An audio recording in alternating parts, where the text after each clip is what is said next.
tujifunze neno la Mungu kwa mahubiri yenye kichwa uwezo wa kupambanua kwa usahihi na neno la Mungu. Mfalme Solomoni aliomba hekima ya kuwaongoza watu wa Mungu vizuri. Hivyo Mungu alimpa wingi wa hekima. Miongoni mwa hizo iliyojulikana ilikuwa uwezo wa kupambanua kwa usahihi.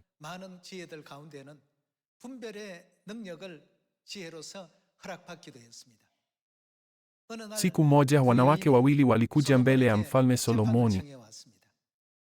Ninaamini kwamba mnaijua hadithi hii vizuri sana. Wanawake wawili waliishi katika nyumba moja na kila mmoja alikuwa na mtoto. Walakini mtoto wa mwanamke mmoja alikutwa amekufa, hivyo akabadilisha mtoto wake na yule wa mwanamke mwingine. Yule mwanamke mwingine alipoamka asubuhi alikuta kwamba mtoto amekufa. Walakini alipomwangalia huyo mtoto kwa makini, alitambua kwamba alikuwa ni mtoto wa yule mwanamke mwingine. Kisha wakaenda kwa Mfalme Solomoni.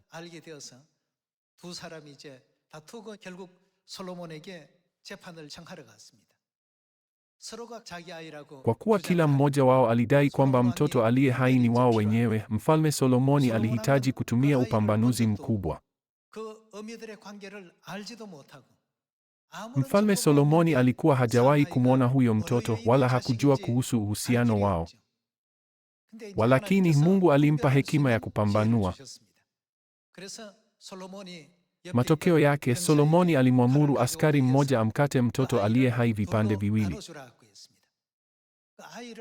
Inamaanisha kumuua, sivyo? Mfalme Solomoni alipotoa amri, mmoja wa wale wanawake alisema, uamuzi wa mfalme ni sahihi. Mwanamke mwingine akasema, mpe mtoto. Tafadhali msimue mtoto. Sasa, je, hamwezi pia kupambanua ya kuwa mama wa kweli ni nani? Mfalme Solomoni alipokea hekima kutoka kwa Mungu ili kupambanua kati ya ukweli na uongo na kati ya mema na mabaya. Hii ni kweli pia katika enzi ya mwisho. Ibilisi kama simba angurumaye huzunguka akitafuta mtu ili apate kummeza. Wakati mwingine Ibilisi hutuweka kwenye majaribu ili kutudanganya. Kwa kuwa Mungu huona mwisho tangu mwanzo na anajua jinsi Ibilisi atakavyotudanganya, alituonya, simameni imara katika imani yenu. Tuangalie Petro wa kwanza sura ya kwanza mstari wa 8.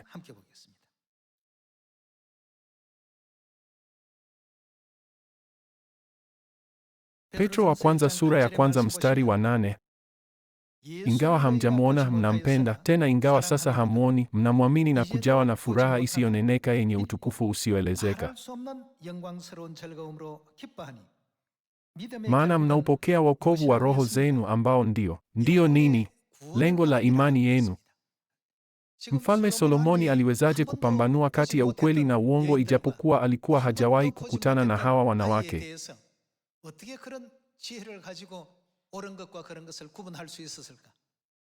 Aliweza kutofautisha kwa sababu alijua kwamba kina mama wana silika ya uzazi.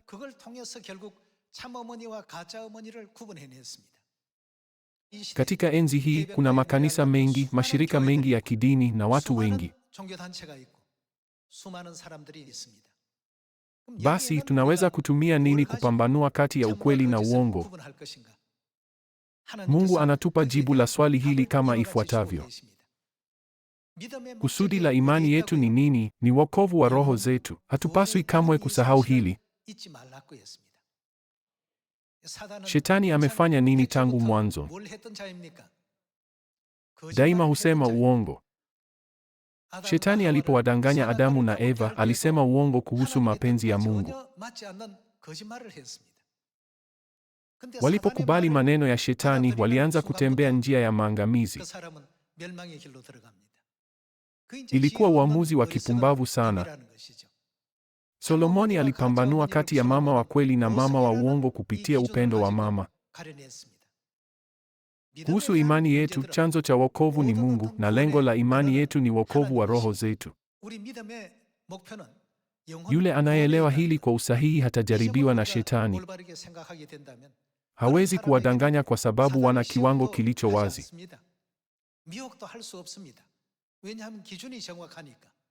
Wale ambao hawashikilii kiwango hiki watajaribiwa tena na tena. Hivyo Yesu alituambia nini? Alituambia tujenge imani yetu juu ya mwamba. Mwamba ni nani? Je, mwamba haumwakilishi Kristo? Ikiwa Kristo sio kiwango cha imani yetu, kile mtu anachosema huonekana kuwa sawa na kile mwingine anachosema pia huonekana kuwa sawa. Hatuwezi kuweka kiwango kilicho wazi. Mungu anaonyeshaje shughuli za Shetani? Tuangalie Petro wa kwanza sura ya 5 mstari wa 6. Basi nyenyekeeni chini ya mkono wa Mungu ulio hodari ili awakweze kwa wakati wake. Mtwikeni yeye fadhaa zenu zote, kwa maana yeye hujishughulisha sana na mambo yenu. Mwe na kiasi na kukesha, maana adui yenu Ibilisi huzunguka kama simba angurumaye akitafuta. Anamtafuta nani? Mtu ili apate kummeza. Anazunguka akitafuta mtu ili apate kummeza. Huu ndio uhalisi. Inatokea sasa hivi katika ulimwengu wa kiroho. Mstari wa 9, mpingeni mkiwa thabiti katika. Tunapaswa kuwa thabiti katika jambo gani? Imani. Tunaweza kutambua utambulisho wa mtu kwa urahisi kwa kuangalia kama wanafuata mafundisho ya Biblia. Tuseme wanatangaza nampenda Mungu kwa midomo yao, ilhali hawatii amri za Mungu, kama vile kutoiadhimisha Pasaka au kuvunja siku ya Sabato. Hii inaonyesha wazi kwamba imani yao ni ya uongo. Miaka 2000 iliyopita, Yesu alitoa onyo la wazi kwa Mafarisayo na walimu wa sheria.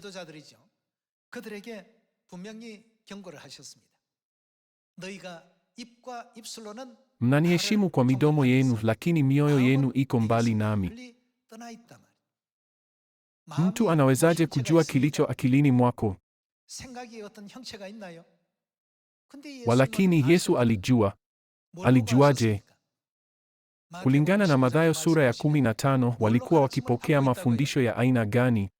Yesu alisema, mnawezaje kusema kwamba mnanipenda wakati mnafuata maagizo ya wanadamu? Je, si kunipenda mimi ni kuzishika amri zangu? Watu hupuuza amri za Mungu huku wakitangaza maneno matupu kama na kupenda. Walakini Yesu anapambanua kama maneno yao ni kweli au uongo. Ni kama vile jinsi Solomoni alivyopambanua kati ya mama wa kweli na yule wa uongo. Tunahitaji kupambanua kwa usahihi katika enzi hii. Tuone mstari wa 8 tena. Mwe na kiasi na kukesha, maana adui yenu Ibilisi huzunguka kama simba angurumaye akitafuta mtu ili apate kummeza. Mpingeni mkiwa thabiti katika. Tunapaswa kuwa thabiti katika jambo gani? Imani, mkijua ya kwamba mateso kama hayo yanawapata ndugu zenu pote duniani. Nanyi mkiisha kuteswa kwa kitambo kidogo, Mungu wa neema yote, aliyewaita kuingia katika utukufu wake wa milele ndani ya Kristo, yeye mwenyewe atawarejesha na kuwatia nguvu, akiwaimarisha na kuwathibitisha. Uweza una yeye milele na milele. Amen. Adui Ibilisi huzunguka kama simba angurumaye. Yesu alipojaribiwa na Shetani baada ya siku 40 za kufunga, alishinda kwa urahisi.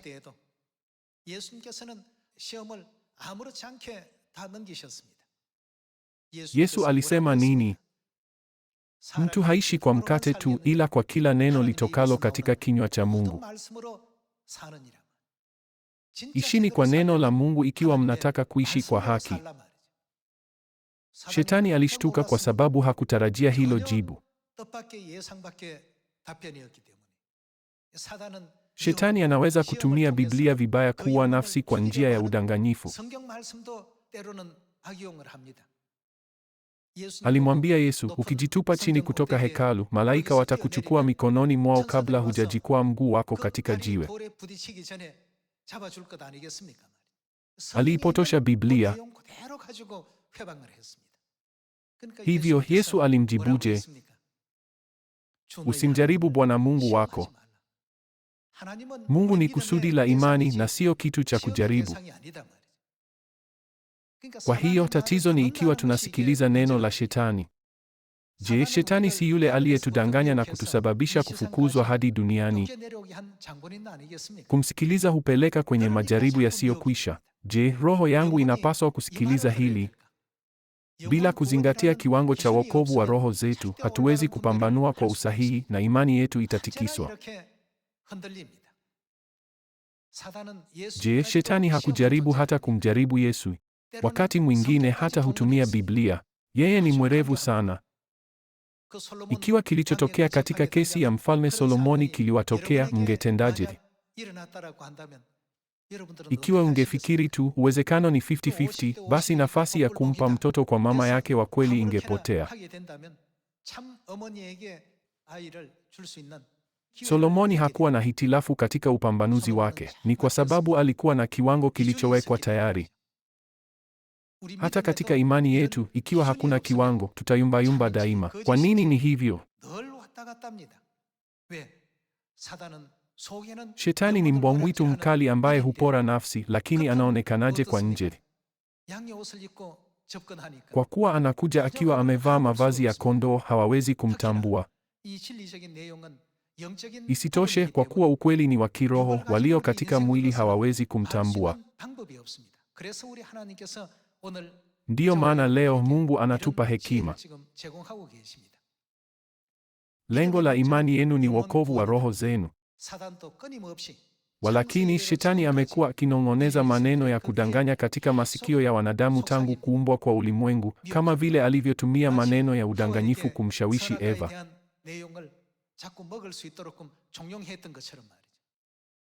Katika ulimwengu wa kiroho kuna maneno ya Mungu na maneno ya Shetani.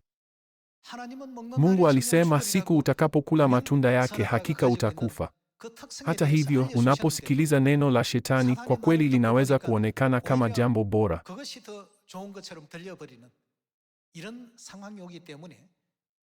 Kwa hiyo, tunahitaji kulisikiliza kwa makini neno la Mungu, anayetupa wokovu wa roho zetu. Tuendelee na Hosea sura ya 8 mstari wa 11.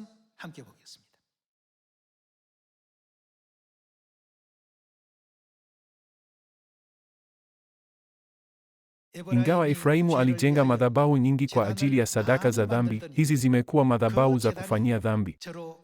Nimeandika kwa ajili yao mambo mengi kuhusu sheria yangu, lakini wameziangalia. Waliziangaliaje? Kama kitu cha kigeni. Kwa kuwa Mungu huona mwisho tangu mwanzo, je, hatuonyeshi njia sahihi? Ndiyo maana Biblia inatuelimisha kuwa na imani katika Mungu. Kila mtu, je, wokovu unaweza kutolewa kwa wale wanaoliangalia neno la Mungu kama kitu cha kigeni? Kama wao ni wafalme au wenye vyeo, hatupaswi kuangalia hadhi yao, bali tuulize, je, wokovu wa roho zao unaweza kutimizwa kupitia matendo yao? Lazima tuweze kupambanua jibu sahihi kwa swali hili. Kuweni waamuzi. Je, mnafikiri unaweza kutimizwa? Hauwezi kamwe kutimizwa. Hebu tuchunguze ni nani anayeishika sheria ya Mungu kupitia ukweli wa Pasaka. Luka sura ya 22. Tuangalie Luka sura ya 22 mstari wa 7. Basi ikawadia siku ya mikate isiyotiwa chachu, siku ambayo mwana-kondoo wa Pasaka huchinjwa.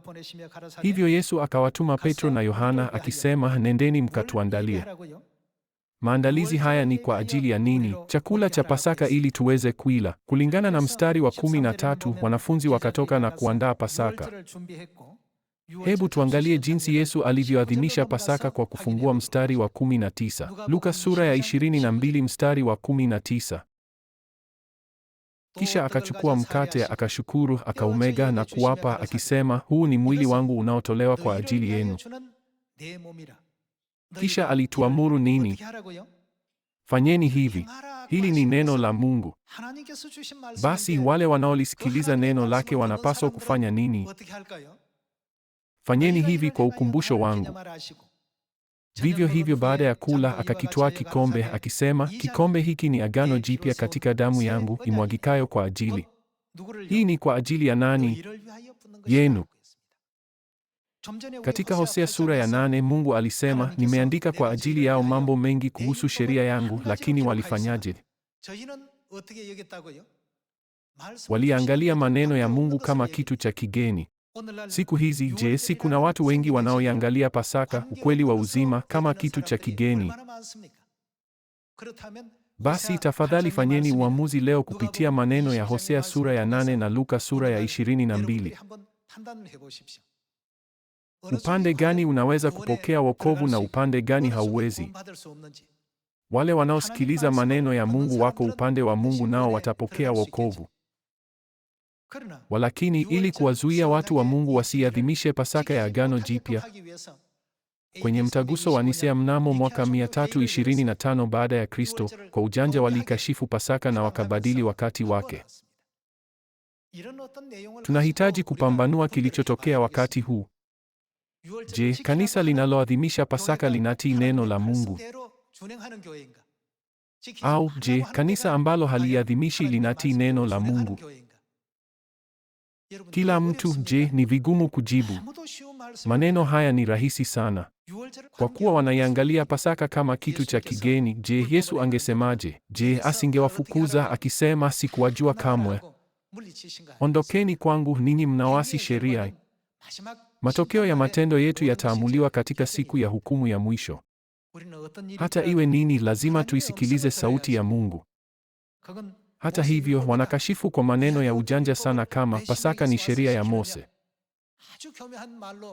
Kwa nini mnashika sheria ya Agano la Kale katika nyakati za Agano Jipya? Je, hatupaswi kupambanua waziwazi yaliyo mapenzi ya Mungu?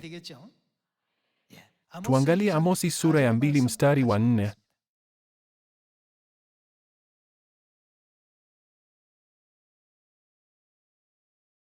Hili ndilo asemalo Bwana, kwa dhambi 3 za Yuda, hata kwa dhambi 4 sitaizuia ghadhabu yangu.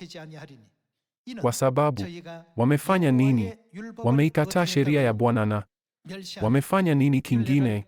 Hawakuzishika amri zake, kwa sababu wamepotoshwa na miungu ya uongo, miungu ambayo babu zao waliifuata. Mungu alitupa Biblia na kuanzisha sheria zake kwa ajili ya wokovu wa wanadamu. Walakini wanamlilia Mungu na kupenda, wakati huo huo pia wanasema, siwezi kulifuata neno la Mungu. Kwa kweli hawampendi Mungu. Hii ndiyo nia yao ya kweli. Kulingana na Amosi sura ya 2, wameikataa sheria ya Mungu na matokeo yalikuwa nini? Wamepotoshwa na miungu ya uongo. Wale waliodanganywa hawawezi kupambanua.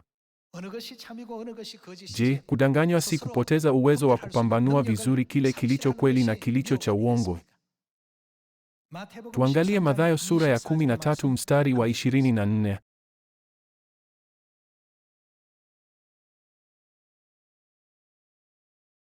Yesu akawaambia mfano mwingine, akasema, ufalme wa mbinguni unaweza kufananishwa na mtu aliyepanda mbegu nzuri katika shamba lake. Lakini wakati kila mtu alipokuwa amelala, adui yake, adui ni nani? Ibilisi, akaja na kupanda magugu katikati ya ngano, akaenda zake.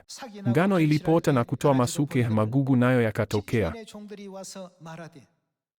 Watumishi wa yule mwenye shamba wakamjia na kumwambia, Bwana, si tulipanda mbegu nzuri shambani mwako?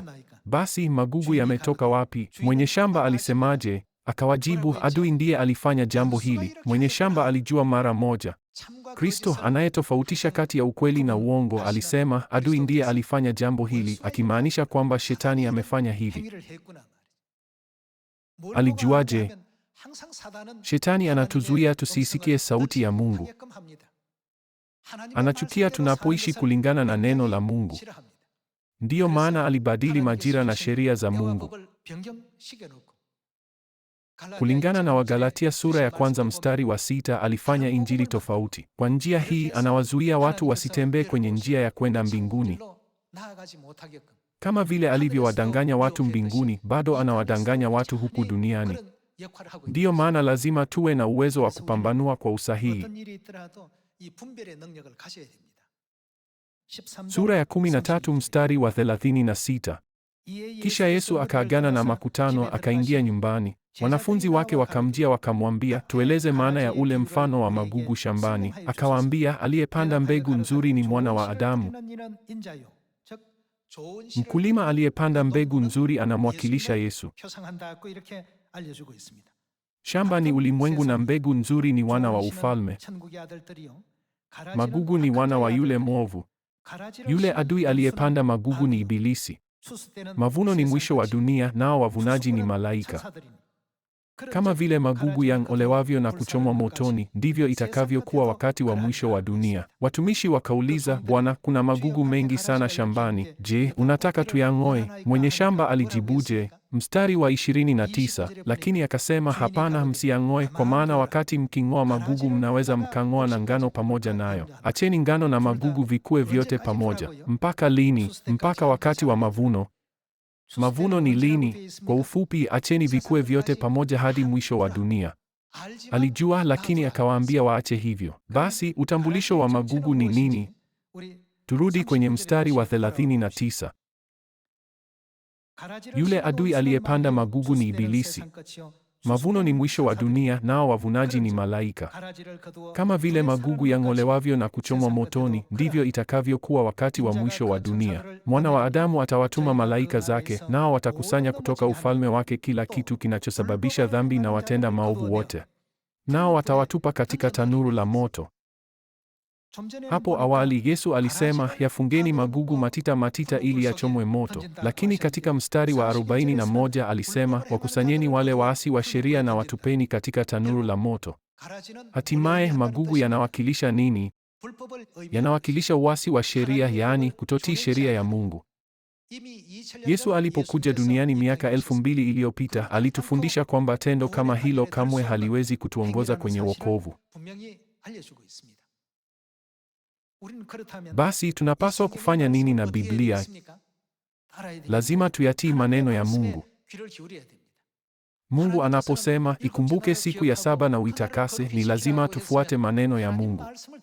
Yule mdanganyifu anasema, inafanya tofauti gani tukiabudu Jumamosi au Jumapili? Kilicho muhimu ni kumtumikia Mungu. Walakini Mungu alitufundisha kwamba hii siyo njia ya kumtumikia Mungu. Wale waliodanganywa watakuwa na uelewa mbaya wa mapenzi ya Mungu. Ninyi mnaoishika siku ya Sabato mtakuwa watu wangu. Maneno haya ni ya nani? Watu husema, inafanya tofauti gani tukiabudu Jumamosi au Jumapili? Unaweza kuabudu siku yoyote. Tunapouliza, je, kweli Mungu alisema hivyo? Tunatambua jinsi mawazo yao yalivyo tofauti na neno la Mungu. Tusipozingatia wokovu wa roho zetu ambao ndio lengo la imani yetu, hatuwezi kupambanua njama za kiroho za Shetani. Mara moja Yesu alijua aliyeifanya hivyo, akisema, adui ndiye alifanya jambo hili. Ni kama vile Solomoni alipomtambua haraka mama wa kweli na mama wa uongo. Kila mtu, sisi pia, lazima tuwe na Roho Mtakatifu wa upambanuzi. Tunapaswa kuisikiliza sauti ya Mungu. Tuendelee na Mwanzo sura ya 3.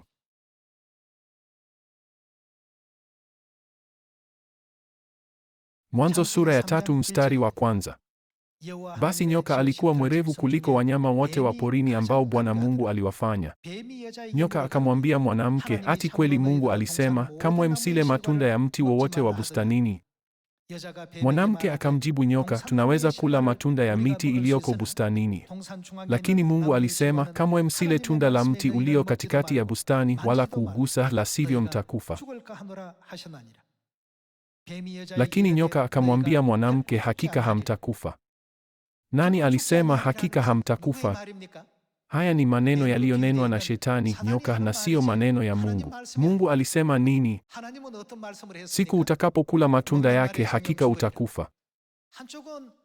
Upande mmoja unaposema kula hamtakufa na upande mwingine unaposema utakapokula hamtakufa, tunapaswa kumsikiliza nani?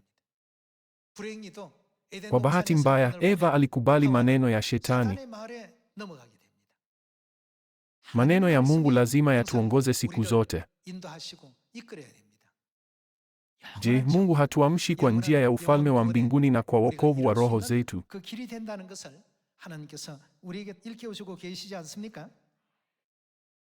Tuangalie Yohana sura ya 8 mstari wa 35.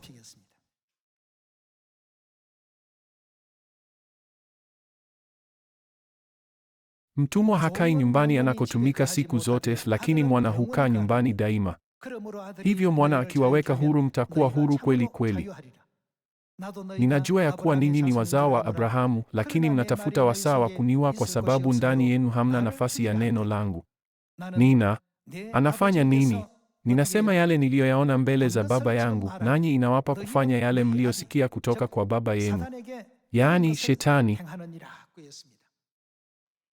Yesu alisema, nafanya yale niliyosikia kutoka kwa baba yangu, nanyi mnafanya yale mliyoyasikia kutoka kwa baba yenu. Basi kulingana na kile tunachofanya, tunaweza kujua kwa urahisi sisi ni wazao wa nani. Tukisema tunashika siku ya Sabato na Pasaka, basi baba yetu ni nani? Wengine husema tunashika ibada ya Jumapili na Krismasi, walakini Mungu hajawahi kutupatia vitu hivyo. Yesu alisema kwamba yeye ndiye Bwana wa Sabato, na pia akatuonyesha mfano wa kushika Sabato katika Luka sura ya 4. Mitume pia waliishika siku ya Sabato. Je, hili halijaandikwa katika kitabu cha Matendo? Isitoshe, katika Mathayo sura ya 24 Yesu alisema, ombeni ili kukimbia kwenu kusiwe wakati wa baridi au siku ya Sabato. Kwa nini alisema hivyo? Baridi wakati wa kipupwe inaweza kuwa kali sana na lazima tuabudu siku ya Sabato. Walakini je, tunaweza kuishika Sabato ipasavyo ikiwa tunakimbia? Yesu alisisitiza katika Mathayo sura ya 24 mstari wa 20 umuhimu wa kushika Sabato hata katika siku za mwisho. Ijapokuwa Mungu aliandika sheria hizi kwa ajili yetu, je, si bahati mbaya kwamba makanisa leo hayasikilizi sauti ya Mungu?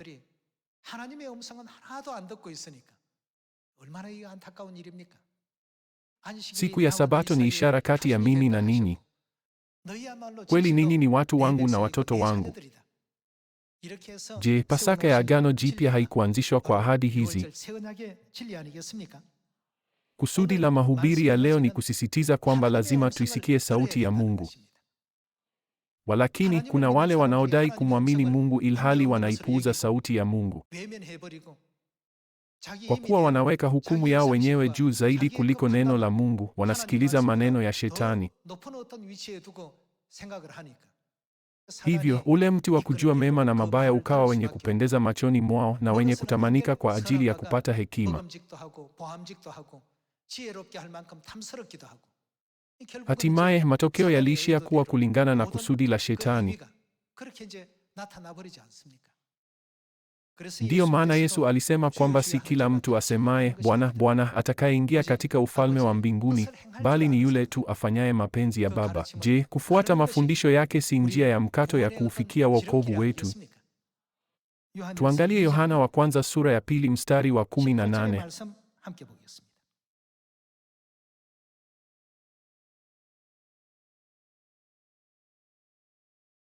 Watoto wadogo, huu ni wakati wa mwisho. Kama mlivyosikia kwamba mpinga Kristo anakuja, hivyo basi wapinga Kristo wengi wamekwisha kuja. Kutokana na hili twajua kwamba huu ni wakati wa mwisho. Walifanya nini? Walitoka kwetu. Walijiunga na kanisa wakitafuta kuokolewa, lakini mwishowe wakakuwa na makusudi tofauti na wakaacha kuisikiliza sauti ya Mungu. Walitoka kwetu, lakini hawakuwa wa kwetu hasa. Kwa maana kama wangelikuwa wa kwetu, wangelikaa pamoja nasi, lakini kutoka kwao kulionyesha kwamba hakuna hata mmoja wao aliyekuwa wa kwetu. Biblia inatuambia kwamba hata katika kanisa la mapema kulikuwa na watu walioupokea ukweli, lakini hatimaye wakaliacha kanisa. Ni wale waliosema, sitaisikiliza sauti ya Mungu. Walakini Mungu anasema nini kuhusu kondoo wake? Wanaisikiliza sauti yake. Tuangalie Yohana sura ya 10 mstari wa 25.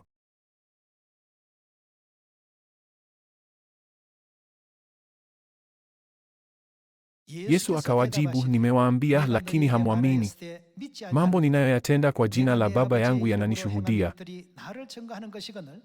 lakini hamwamini. Kwa nini ni hivyo? Kwa sababu ninyi si wa kundi la kondoo wangu. Kondoo wangu huisikia sauti yangu, nami nawajua, nao hunifuata. Nami ninawapa uzima wa milele, hawataangamia kamwe, wala hakuna mtu atakayewapokonya kutoka mikono yangu. Baba yangu aliyenipa hawa ni mkuu kuliko wote, na hakuna awezaye kuwapokonya kutoka mikononi mwake. Sifa za kondoo wa Mungu ni nini? Wanaisikiliza sauti ya Mungu. Alisema, ninawajua, nao wananifuata. Mungu tayari alijua hili. Katika enzi hii, Kristo Ahnsahnghong na Mama wa Mbinguni Yerusalemu mpya wametujalia sheria za Agano Jipya na kuturuhusu kuisikiliza sauti ya Mungu.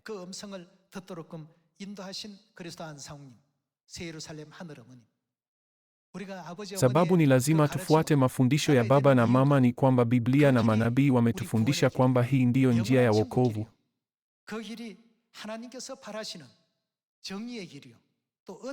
Njia ya mbinguni, njia ya haki, njia ya neema na njia ya kupokea baraka.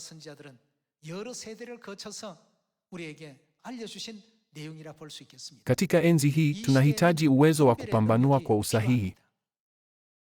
Shetani huzunguka kama simba angurumaye akitafuta mtu ili apate kummeza. Haijalishi hali ikoje, lazima tutafute hekima ya imani kama ile ya Solomoni. Haijalishi ni nini, lazima tufuate njia ya Baba na Mama hadi mwisho.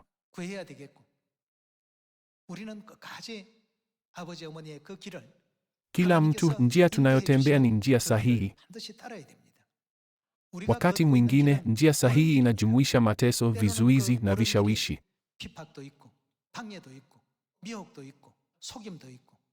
Ijapokuwa kuna majaribu mengi kutoka kwa Shetani, simameni imara katika imani yenu hadi mwisho na sikilizeni sauti ya Mungu tu. Maadamu tunaifuata sauti ya Mungu kama ilivyo, hakika tutaingia mbinguni. Nikitumaini kwamba tutakuwa waaminifu zaidi kwa mafundisho ya Mungu, kuwataarifu ipasavyo wale ambao bado hawajui kuhusu ufalme wa mbinguni na kuwapa tumaini, ninahitimisha mahubiri ya leo. Asanteni sana.